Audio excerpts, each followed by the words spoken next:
అన్నా విలేకరన్నా నీ బాధ్యత గొప్పదిరన్నా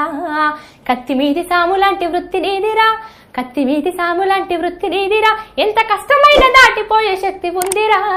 అన్నా విలేకరన్నా నీ బాధ్యత గొప్పదిరన్నా పొద్దు పొద్దున పొద్దు పొడుపు వైతవు నువ్వు నిద్ర నొదిలి పెన్ను పేపర్ అందుకుంటావు పొద్దు పొద్దున పొద్దు పొడుపు వైతవు నువ్వు నిద్ర నొదిలి పెన్ను పేపర్ అందుకుంటావు లోకమంతా సుడిగాలే చుట్టి వస్తావు లోకమంతా సుడిగాలే చుట్టి వస్తావు ఆ కబురులెన్న మూటగట్టి మోసుకొస్తావు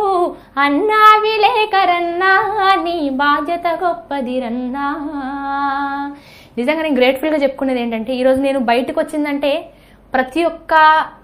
జర్నలిస్ట్ పాత్ర అందులో ఉందని నేను అనుకుంటానండి. ఎందుకంటే చిన్నప్పటి నుంచి నేను ఏది చేసినా కూడా ప్రతి ఒక్క దానికి నిజంగా అందుకే అంటామండి ప్రతి ఒక్కటి పేపర్లో కానివ్వండి టీవీలో చూపించడం కానివ్వండి ప్రతి ఒక్కరికి నాకు సపోర్ట్ చేశారు బ్యాక్ బోన్గా ఒక సపోర్ట్ ఉండింది. అందుకే అంటున్నాను నాలాంటి మట్టిలోన రత్నాలు వెలికి తీస్తావు ఈ మట్టి మనిషి బతుకు మారే రాత రాస్తావు మట్టిలోన రత్నాలు వెలికి తీస్తావు ఈ మట్టి మనిషి బతుకు మారే రాత రాస్తావు రాతి గుంటెనైనా మార్చే రాగం అవుతావు ఒక కథనం రాస్తే దాంతో ఎంత బండగుండైనా కూడా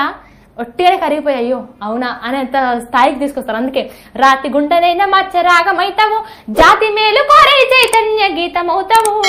అన్నా విలేకరన్నా నీ బాధ్యత గొప్పదిరన్నా బయటికెళితే ఇంటి ధ్యాస మరిసిపోతావు నీ బతుకు నిండా బాధలున్న దాసుకుంటావు బయటికెళితే ఇంటి ధ్యాస మరిసిపోతావు నీ బతుకు నిండా బాధలున్న దాసుకుంటావు అద్దె కొంప తప్ప సెంటు భూమి లేదురా అద్దె కొంప తప్ప సెంటు భూమి లేదురా ఎంత కష్టపడ్డ కొలువు గ్యారంటీ లేదురా అన్నా విలేకరన్నా నీ బాధ్యత గొప్పదిరన్నా అన్నా విలేకరన్నా నీ బాధ్యత గొప్పదిరన్నా కత్తి మీది సాములాంటి వృత్తి నీదిరా ఎంత కష్టమైన దాటిపోయే శక్తి ఉందిరా. వండర్ఫుల్.